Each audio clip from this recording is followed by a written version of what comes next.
Hello, I'm Paula Dollar-Hyde. Welcome to another in our series of Brown Bag Advising Colloquia.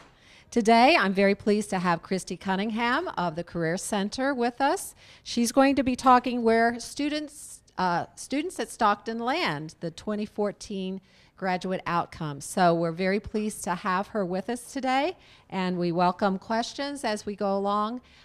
So please be ready with those. Thank you, Christy. All right. Well, thank you, Paula. And good afternoon. Again, my name is Christy, and I am the Associate Director of the Career Center here on campus. And part of my job as being the Associate Director is handling all the assessment for our office. And I'm sure in most offices there's someone responsible for that, but I get an extra thing lumped on top. Not only do I have to handle assessment for our office, but I also handle trying to track graduate outcomes. Where do our students land after they graduate? Specifically, we focus on that first year out, that first destination after they graduate. So what's our agenda for today? First, I'm going to talk briefly about why do we track outcomes. Then I'm going to talk specifically about how did we track these outcomes. What did we do and how did we do it? Then I have the actual results to share with you. I have the results for the entire institution. And then I've broken it down by academic school. I don't have it broken down by major today because one, we'd be here all day. And two, if I break it down by major, in a lot of majors, I'd be risking confidentiality because the numbers are so small. However, if there's anyone in a particular academic program that is interested in seeing the results specifically from graduates from your program, I'm happy to share that with folks. And then at the end, I'm going to show you this year, for the first time ever, we have national benchmarks that we can compare our data to, and it's actual benchmarks that is comparing apples to apples and not apples to oranges. This is the first time in the world of tracking outcomes that this has been possible. And then I'm going to share with you sort of where we're looking heading forward in terms of tracking these outcomes. So that's the plan for today. I do have a couple spots throughout the presentation where I'm happy to take questions. Like Paula said, she needs to run the mic over to you. There is a lot of data to cover though, so I am going to move fairly quickly. I will also tell you that I will have all of these slides available. They actually are available now on our website, and at the end of the presentation I'll tell you where to get them on our website. It's actually on the faculty tab, but I'll give you exact directions. So let's get started. So first off, why do we track these outcomes? Well, first off, it's important to track these outcomes because I'm sure all of you have heard, over particularly the last 4 to 5 years, there's been a media spotlight on this. You know, are parents and students getting what the return on their investment, particularly in liberal arts education and colleges, where they're paying high bills, but are they getting a return on their investment? Are students getting jobs? There's also been a lot of attention with the government. Many of you might be familiar with the White House scorecard. They just came out with a new iteration just a couple weeks ago. One of the variables that they want to track is where do graduates end up? How much money do they make? Where do they end up? What are they doing? And so there is a lot of attention on this topic nationally right now. And so it's important that we are trying to track this information. I think this information is also really important. I was at a conference recently that said when it comes to admissions and enrollment, there are only 2 questions that parents and students have these days, and that's futures and finances. How much money are you going to give me, and will my student have a job when they graduate? And so I think there's a lot of opportunity if we collect this data to then market and market the successes and use it in our branding and really show that there is a strong return on investment in a Stockton education. So I think that's a second reason why collecting this data is so important. And honestly, it's just important for us to know, we can't just say, oh yes, students get jobs. We need to have reliable, valid evidence that students are getting jobs, not just anecdotal stories. So this is why it's important. I want to talk about past challenges. Some of you might be saying, wow, this is great, never done this before. Actually, we've been trying to track this information for many years. But there have been some real challenges in collecting this information in the past. One thing I already mentioned is there had been no national standards. So when you would hear an institution say 95% of our graduates have jobs, well, they don't really give you the full context. Is that within a year? Is that within 6 months? Is that a job related to what they want to do? Is that a part-time job? Is that a full-time job? A lot of schools were being a little liberal in how they calculated those figures. And so it really wasn't possible to compare institution to institution, this outcomes data. So about 2 years ago, the National Association of Colleges and Employers, or NACE, which is the professional association that us career development professionals are part of, and it also includes employers and recruiters who recruit students just out of college. That association has been very involved both on the government level, the national level of coming up with we've got to fix this problem of we can't compare this data, and how are we collecting it, and are people being ethical about it?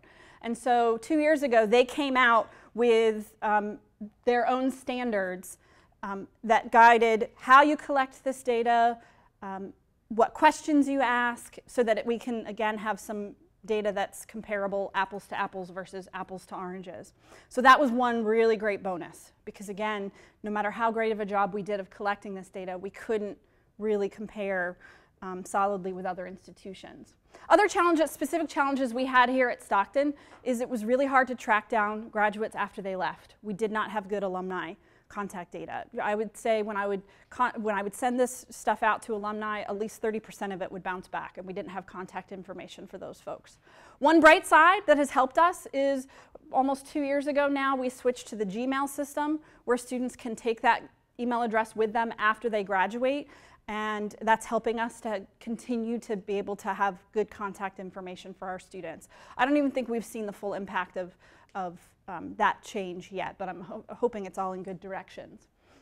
The third challenge we had is that we always had poor response rate. When I started 4 years ago, we did a survey at grad finale, which is cap and gown pickup, which was great. We got a very high response rate, but over 50% of students said they didn't know what they were doing yet. Makes sense, 6 weeks before graduation. So then we would do a 1 year out survey, and the best I got was a 12% response rate. The best we had ever gotten was like a 15% response rate.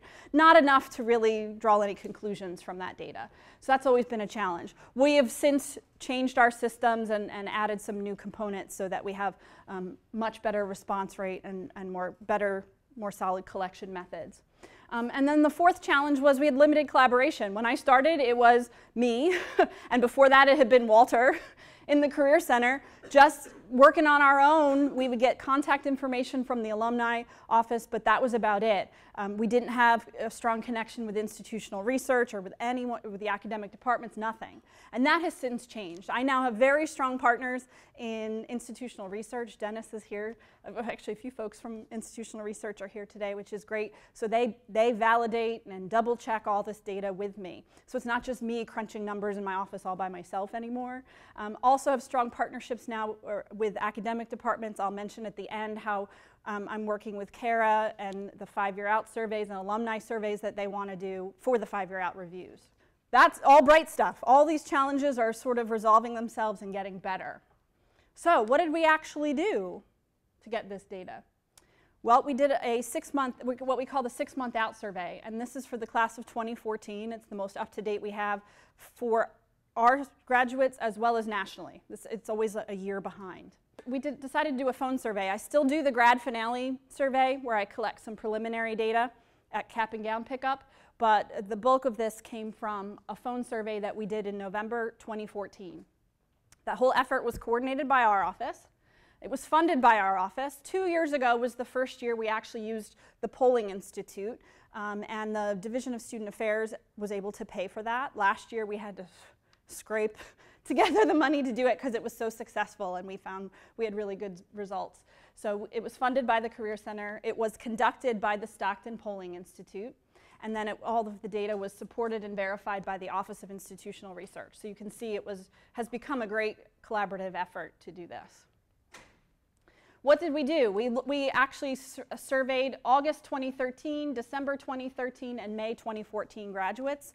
That's the class definition put out there by IPEDS, which is what we used. We had 1,863 graduates. I don't have the exact number, but I want to say we had something like 1,700 valid contact contact data that was valid for about 1,700. And out of that, we got 717 respondents. That gave us a 42% survey response rate. But the NACE is now has put out a new definition. Not only do we want to look at the response rate for a particular survey, like this phone survey, but we also want to look at what they're defining or what they're calling knowledge rate, which is we look at that whole class, 1,863 students, and what percent of them do we know something about? Whether it came from our 6-month out survey, whether it came from faculty who said, I know that this student is here, whether it comes from grad finale survey, whether it comes from mining LinkedIn and seeing where graduates are saying that they're working and where they're employed.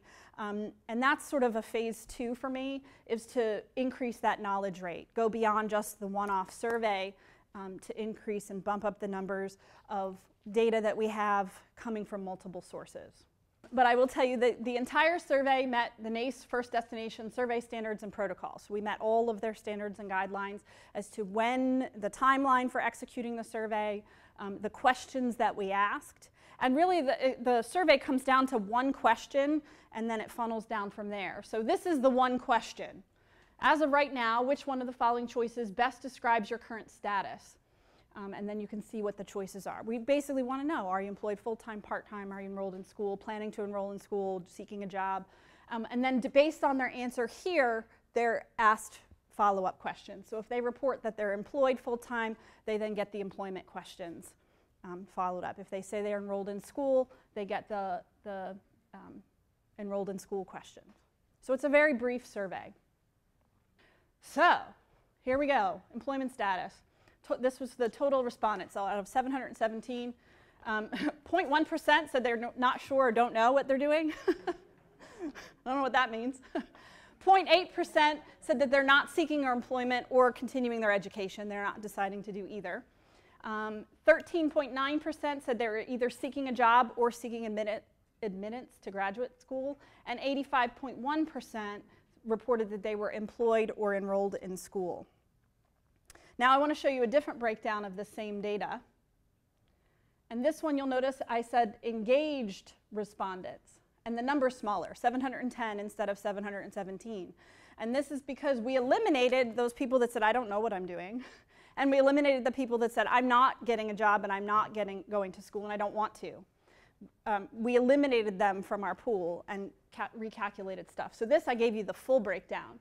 So you can see that 46% were employed full-time, 16% employed full-time, 23 continuing their education. When it says continuing their education, that means they're enrolled. They've been accepted and they're going. Participating in a service program, volunteer experience, planning to continue education is 5%, seeking employment 9%, and serving in the military, I don't have the point, it's like 0.2. It was very small. Yes? First, thank you for all this good work. Yeah. Is there any way to differentiate sort of new employment after graduation versus I've been working through school Yeah. and I'm still employed and We don't tease that out right now. Actually, when I tell you about looking forward, I'll tell you about a new company that we're using to collect electronic data, not the phone survey, but electronic data. And I'd have to go back and look at their questions, but I think they might be asking something in their core set of questions, because that is a challenge. But in terms of the numbers and what we advertise, what we market, and what the government's going to be looking at, the whole total number is all that matters. And so what it comes down to, here's the long story short. 85.9% of the class of 2014 graduates reported being either employed or enrolled in school within 6 months of graduation, which is pretty good. You'll see when we get to the national benchmark that we're right in the mix, right where I would probably expect us to be. We're not significantly higher or significantly lower. We're right in the mix there. So that's the long story short. That's all you need. You can leave now. No, let me break it down. Now what I want to do is break it down and show you those who said they were employed, some of the questions we asked them. I apologize, these are small. It's hard to do this on a screen. So we then, if they said they were employed, we then asked a follow-up question. What kind of employment? And this is employed any other way sounds tricky, but you've got to imagine it flipped. basically they're saying, are you in contract or temporary work? Are you in an internship or postgraduate fellowship? Are you employed freelance? Are you an entrepreneur? If not, are you basically the employed any other way is some employer hired me. And so those are the numbers there. So 75% obviously are employed any other way, employed by an employer who hired them. 17% employed in temporary contract work, and then a very small percent in the other two categories. We then ask them about satisfaction. How satisfied are you? The reason we ask this question is it's particularly tricky in a liberal arts institution to ask the question, is this job related to your major? Because it all depends on how the student decides to define that. For example, I was a psychology major, and I could, if I answer that question very literally, as many graduates do, I might say, no, my job is not related to psychology because I'm not working as a psychologist or as a counselor. But other students, and the way we would want them to think about it is, yes, I was a psychology major and what I do is related to my major. But it's a sort of a minefield. When we go with this new company, we do ask multiple questions. But because it's such a minefield, one of the questions we ask is, are you satisfied with your job? It gives us some indication, is this what they were hoping for? Is this what they wanted in terms of their outcomes? So 83% of our employed graduates reported being satisfied with their employment. So very good numbers there. And you'll see again that we're on par nationally with satisfaction numbers. Then we ask the dreaded question, how much money do they make? And you can see we're kind of all over the board in terms of salaries. But the two things to note, that 65% of our full-time employed graduates report salaries of $30,000 or more, and that the median salary range was $35,000 to $40,000. All right, so that's the employment data. The other piece I wanted to show you is the breakdown for those who said they're enrolled in further education. So further degrees, and clearly master's degrees are the most popular for next degree that our students are seeking. Some people are, and then you can see PhD or doctorate at the end there, medical, law is the green, second bachelor's is the blue, and then 14.3% other, but you're probably like, what is other? That tends to be certification programs. We still have a lot of students that are in the old track for teacher education where they have to continue on to get their teacher certification. That's a big part of that. And then there are folks who decide to go into other types of certification programs after their degree here at Stockton. But fairly good numbers there. So that's the institutional data. So this is just a comparison. You can see on the left-hand side, RHU, business, education, health, NAM, Sobel. What I would say you can take away from here is the number one for all the schools was full-time employment, which is what we would hope it would be. That's the dark green bar. Second up for health, NAMS, and Sobel is enrolled in school, which makes sense for those areas. I thought it was interesting that both RHU and business surprised me that the number two was part-time work. And it could be just that they haven't landed that full-time job yet. But that's the maroon bar. So the blue bar is enrolled in school and the maroon bar is part-time work. I also wanted to just mention that we eliminated gens out of this because we had one respondent. That will change in the future now that education students are falling under general studies, that those numbers are going to go up. We're going to have to tease out those education folks. But we did remove that one general studies person from this whole mix. All right, next is comparing the schools and their median salary ranges.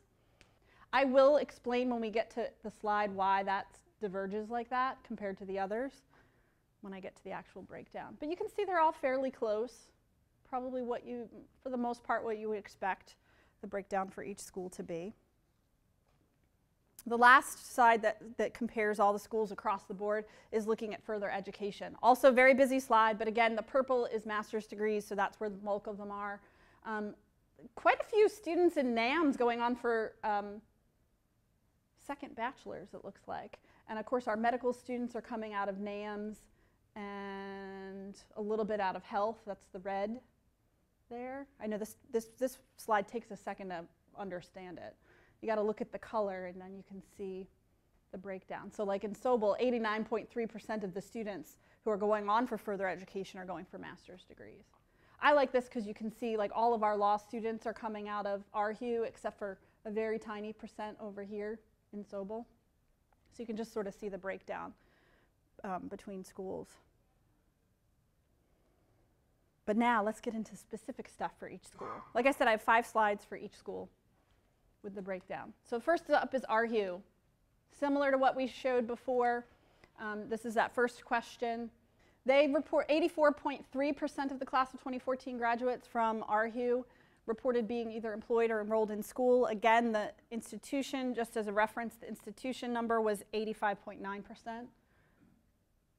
So they're close. All of them are very close in number.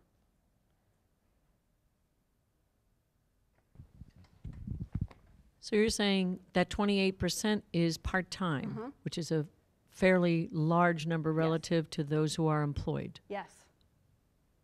Okay. Yes. So they're still, a lot of them are probably still struggling to get that full-time job after they graduate. And another 13%, 13.5% are seeking employment. Okay, so you've got and that's I want to. a fair number that are underemployed. This is a tricky one too. It depends. This part-time and seeking employment. We have no control over how someone answers that question. When you say, "What's your primary status right now?" Some students will say, "Oh, I'm working part-time." They're also seeking a job. That's what we'd want them to say, is we're seeking a job. They don't always answer it that way, though. Others, when you say, "What's your primary status?" they say, "I'm seeking a job and I'm also working part-time." So it really depends on, I've been looking at this data for 4 years, and I haven't found a way to phrase the question that always gets them to answer it the way we would want them to, which again, we would want to know. I'd rather see this number be bigger if that's honestly, like if a large majority of these part-time folks are actually job seeking, I'd rather see that there. But again, there's no way to really know that. We do ask a follow-up question. And actually, with the new service we're using, they do it beautifully to ask, because we did forced choice on this one. But I did ask a follow-up saying, in addition to your primary status, what else are you doing? And nothing real surprising came out of that, but we at least have that data. But the way the new service that we're using for the class of 2016, they ask it beautifully. They say, what are all the things you're doing? And then they ask a follow-up, which one's your primary? And then they go from there. So that's how we're going to do it moving forward. Does that, yeah. And it's hard to make inferences to a lot of this data. I mean, we can take guesses, but I don't know. Are these people in their part-time job and that's what they want? Or are they looking for something full-time and can't get it yet? We don't know. We don't know. When we look at type of employment, the only thing to note here is 12% are reporting they're employed freelance, as opposed to the institution-wide, that was only 2%. But that makes sense for these kinds of fields. It's actually a common pathway into a lot of these fields is to do freelance work before you land that full-time, or they do continue to freelance on their own, and that's what they want to do. But that was the only thing that I really wanted to note there. When we look at satisfaction, 83% of employed RHU graduates reporting being somewhat or very satisfied with their employment. I thought it was interesting, though, most of that came out of somewhat satisfied versus very satisfied. We'll see some other schools where it's flipped and they're very satisfied is much higher than the somewhat satisfied. They still got a good number in the end, but when we combine those two. But are they, again, that could be a reflection of it's not the job I really want yet. Not sure. When we look at salaries, their median salary in RHU was $30,000 to $35,000, and you can again see where the breakdown is. Much more in the lower echelons, which if a lot of them are doing freelance right now, that makes sense.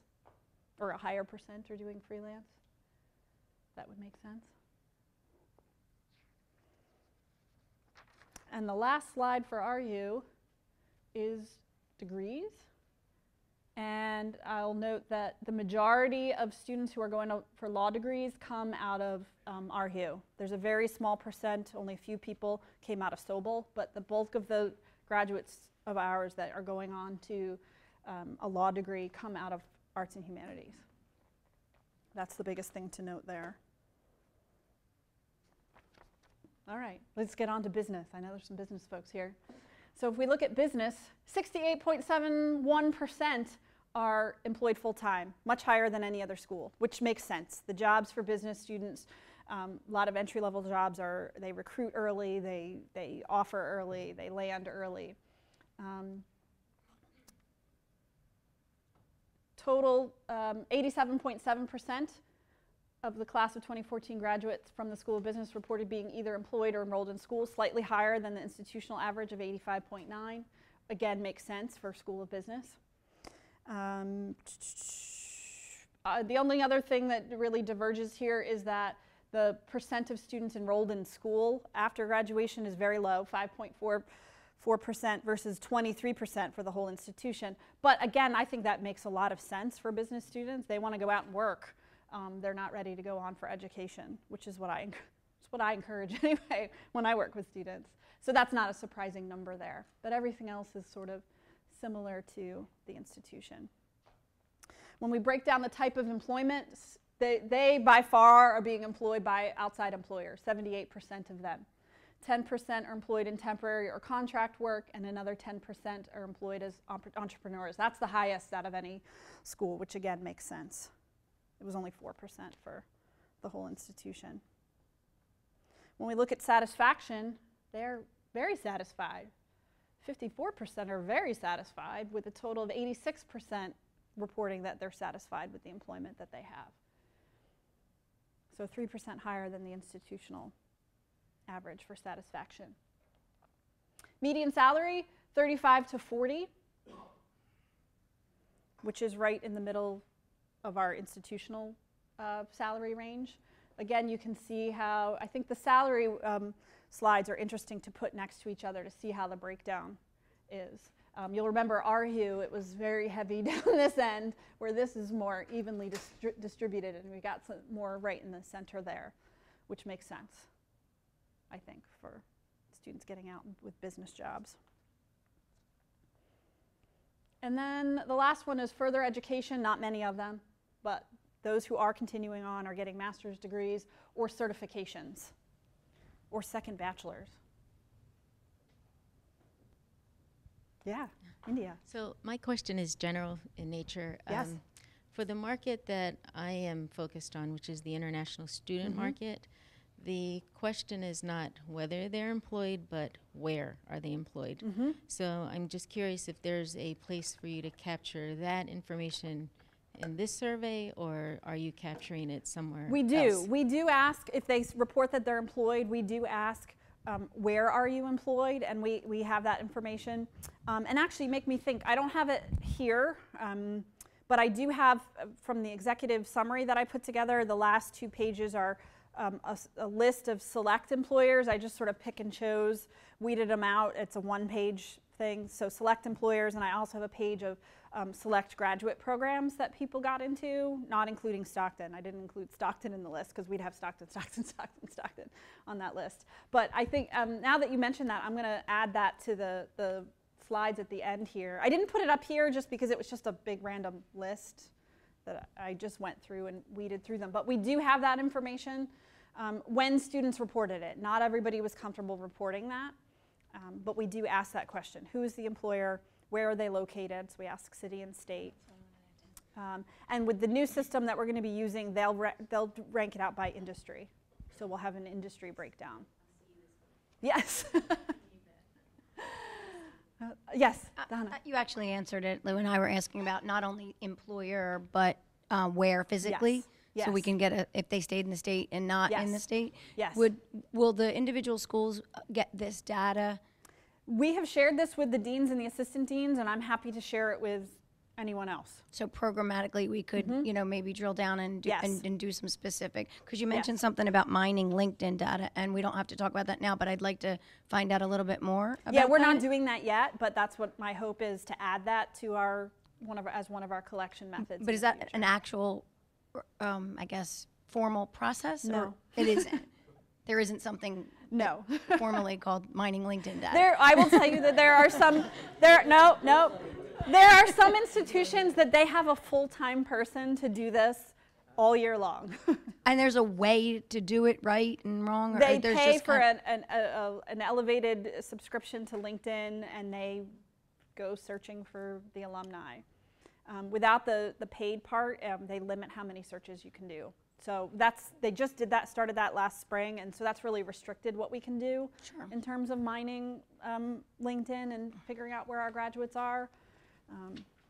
No, great. All right, thank you. And just a comment, a lot of the MBAs and executive MBAs look for 5+ years work experience. Yes. So that would also... It totally makes sense. Makes sense. Yeah, no, so again, the things I'm pointing out are just where the numbers diverge greatly from the institutional totals, but it's not necessarily that there's a red flag or something great there. A lot of it's expected that I found when I went through this data. All right, so education. When we move on to education, 89.6% reported being employed or enrolled in school. That's the highest of any of the schools. 58% are employed full-time. The 24.14% is part-time. That's probably all those people that are student teaching and haven't landed their positions yet, would be my guess. Also, they have a very low number of students enrolled in further education, which also makes sense. They want to get out and start teaching. They don't need to go on for more education right away. When we look at type of employment, the only thing that stands out here is 33% are reporting that they're in temporary or contract work, which is the overall institution. There was only 17% of students reporting that. But again, that's your student teachers. Those are the people that are, or excuse me, substitute teachers, not student teachers, so substitute teachers that just haven't landed a full-time position yet. That would be my guess. So again, no real surprise there. That's the pathway in for a lot of folks. Satisfaction, their overall number was the lowest. 75% are reporting being satisfied or very satisfied, but the very satisfied is very high. So kind of evens out there a little bit. Just those reporting being somewhat satisfied was a bit lower and spread out in some other areas. When we look at salary, this is where, remember that graph I showed you with all the schools compared, and all of them kind of went along nicely, and then education is way up high and their box is way down low. This is why. These are probably the folks that have landed that full-time position. There they are. But then there's all those folks who are substitute teaching and working part-time, and they sort of outbalance this. So that's why we don't use averages. We have to look at medians instead. Because if we looked at just the average here, this number would probably be super, super low for these folks. So it's all those 6.3s there that are counterbalancing that 37.5, which is why the median and the averages go in such different directions.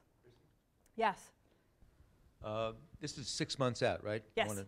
I'm aware that at 12 months out, there's an enormous outflow of new teachers who quit after a year. I've seen lots of data on that. It's sad, but true.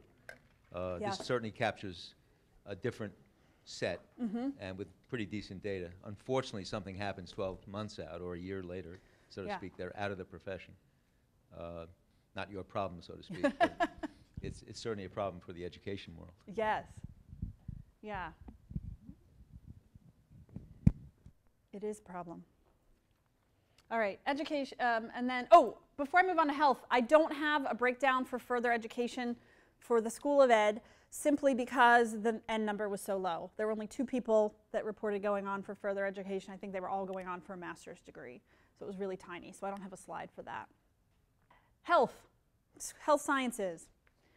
Here's the breakdown, 84.6% enrolled in school or employed. The big numbers here, 34.96% reported being enrolled in school. Makes sense. In order to do anything in the health sciences, you have to go on for further education. So that's why that number is so much higher than the institutional average. Also, 13.1% are reporting, I want to go to school, I just haven't been enrolled yet. That's also higher than the institutional average of 5%. Again, makes sense, because if they really want to work hands-on with patients, they've got to go on for further education. Also interesting, they have the lowest number of folks reporting that they're seeking employment.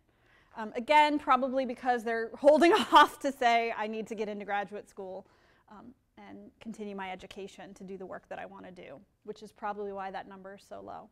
Type of employment, 84% employed by employers. No real surprises here. 13% in temporary or contract work. Satisfaction, one of the highest satisfactions, 59% reporting that they're very, very satisfied, and 90% overall. So they have the highest satisfaction once they get into jobs. Walter. Hey, I just wanted to add something to that last slide that Christy presented about the seeking grad school but not yet enrolled for those particular graduates. That's something that we want to keep our eye on, because a lot of students for a lot of those programs who don't get in the first time around end up applying again. So they'll be interested to see what those numbers look like over a 2-3 year period. Satisfaction very high for these folks once they do get jobs. Median salaries sort of all over. We've got the spike here, which this goes back to what you said. This doesn't tease out who already had their jobs, because I know, I'll be honest, the folks that are nurses that come back to get degrees here, they up our numbers greatly, because we have nurses who are making 60 to 90,000 before they even come back to school here, and so that could be reported here as well. And my guess is these are nurses ending up in the very high end. And then further education. The vast majority of them are going on for master's degrees, which makes sense, not surprising. They also have a very high percent going on for other. That's probably people going on for like ultrasound tech certification or radiology tech certification, things like that, to work in different parts of the healthcare field, would be my guess. I don't know for sure. NAMS, we got 2 schools left, natural sciences and mathematics. 86.6% of the class of 2014 reported being either employed or enrolled in school, versus 85.9% for the whole institution. No real surprises here. Again, very high number enrolled in school, which makes sense for this area. When we look at type of employment, higher percent in contract or temporary work, which sort of makes sense. There's more folks who are doing like research positions, part-time, temporary contract. Again, no real red flags or surprises. When we look at satisfaction, they have one of the lower ones.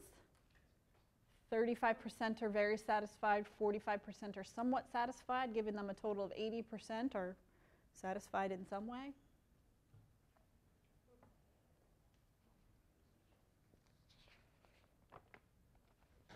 Median salary, they have the lowest, 25 to 30, which again could be a reflection of all that temporary contract work. Typically, entry-level positions in the health and mathematics, or excuse me, math and science fields without higher education are going to be typically much lower, which is probably what's reflected here. And then education. They got the most PhDs and doctorates coming out of there, which makes sense. Also, a large majority of our students who are going on to medical school come out of this area, higher than the health sciences. And again, a pretty good percent also going on for other certifications. Much lower on the masters. They're either going straight into a PhD or some other specialized degree. So that's NAMS. We got 1 school left.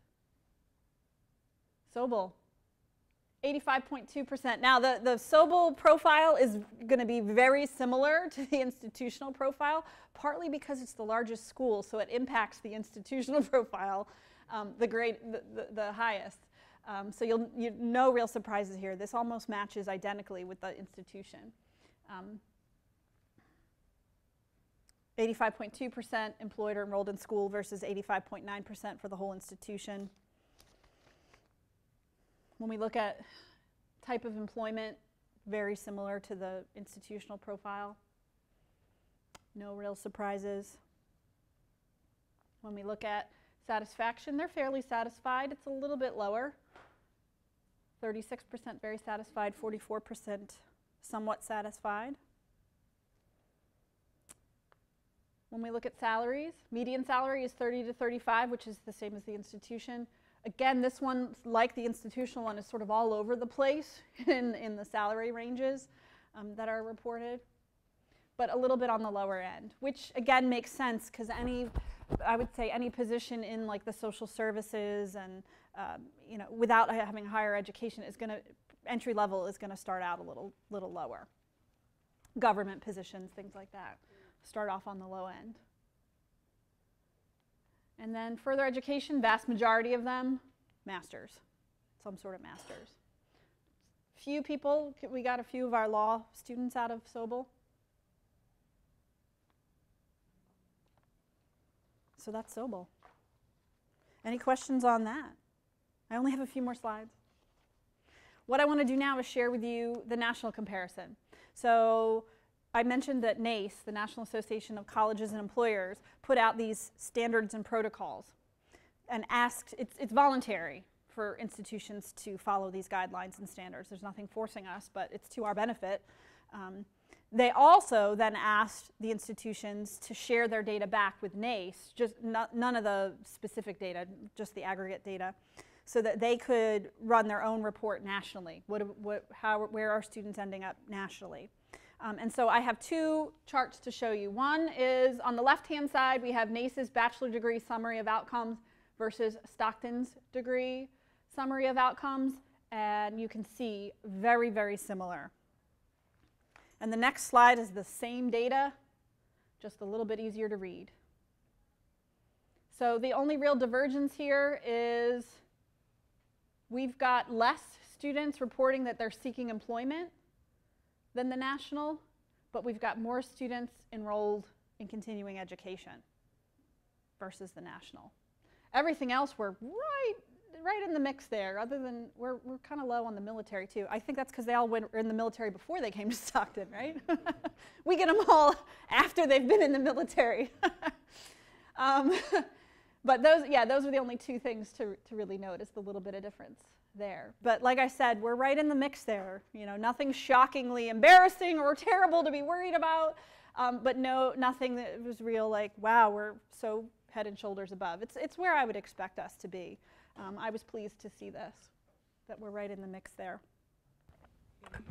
So I forgot if you mentioned this before, Yeah. but does the NACE also have a similar response rate as the Stockton survey?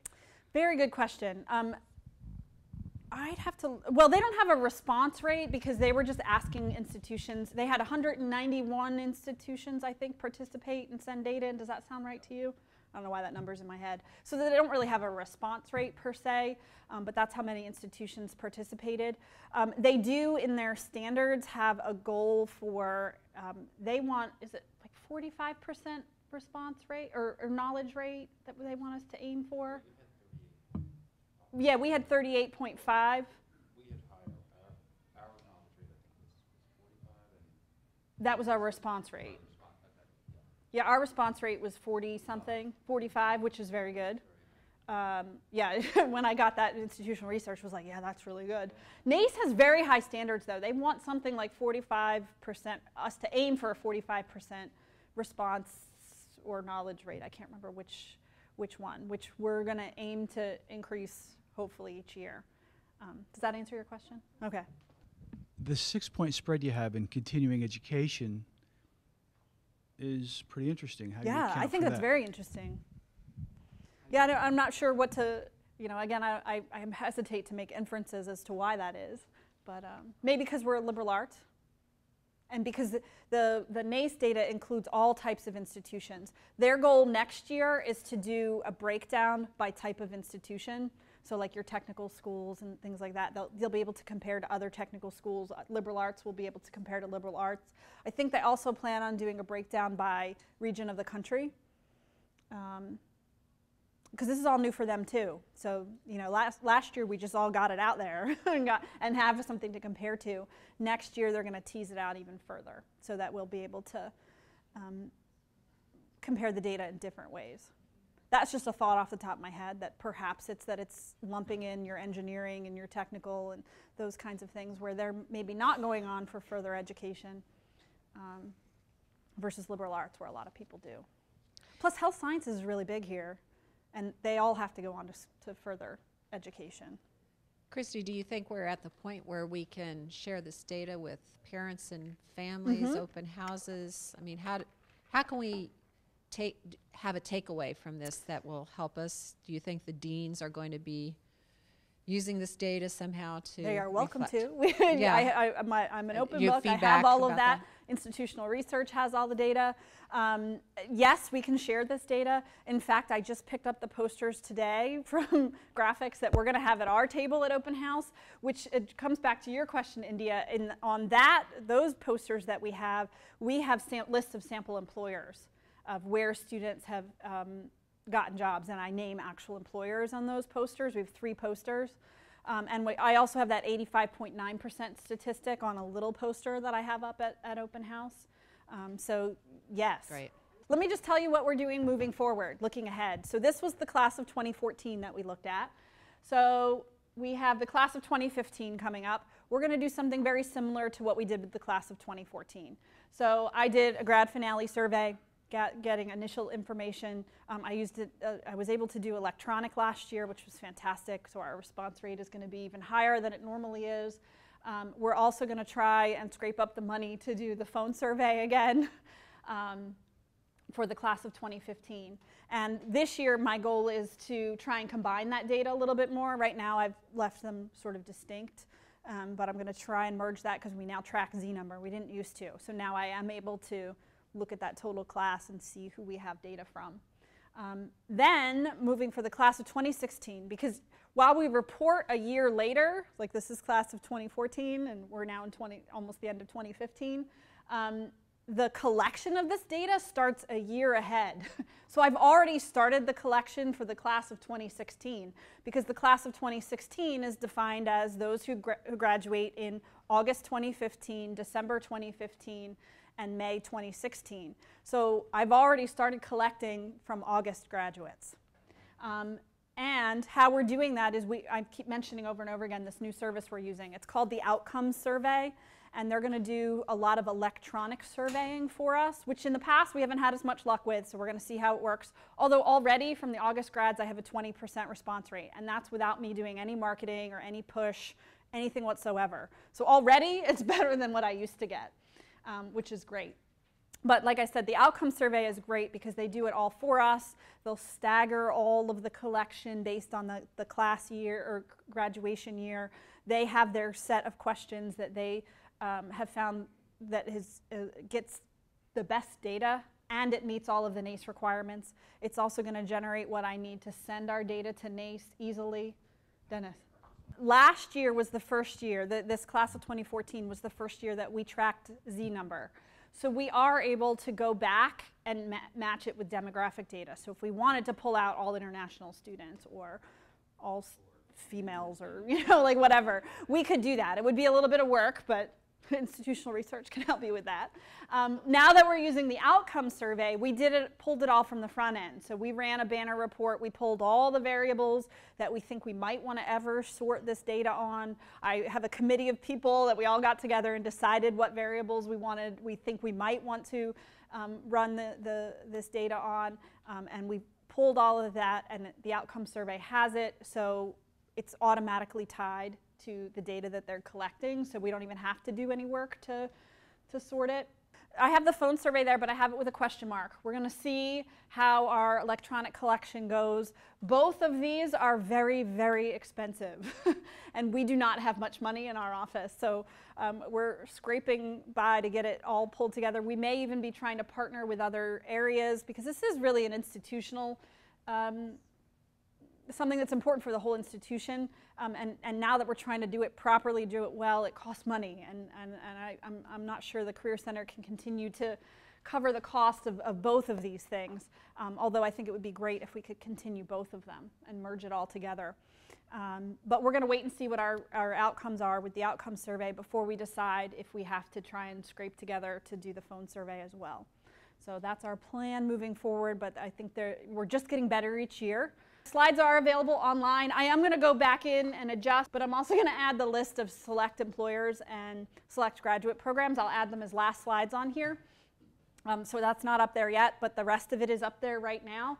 If you go to our website, which the address is right there. You click on the For Faculty tab on the left-hand side. At the very bottom, there are accordion buttons, and it says Graduate Outcomes. And you click there, and that's where you'll find this entire presentation with all the graphs. And then if you have any questions, you can contact me. If it's too technical a question, I will forward you to Dennis in Institutional Research to answer the question. But thank you all very much. Thank you.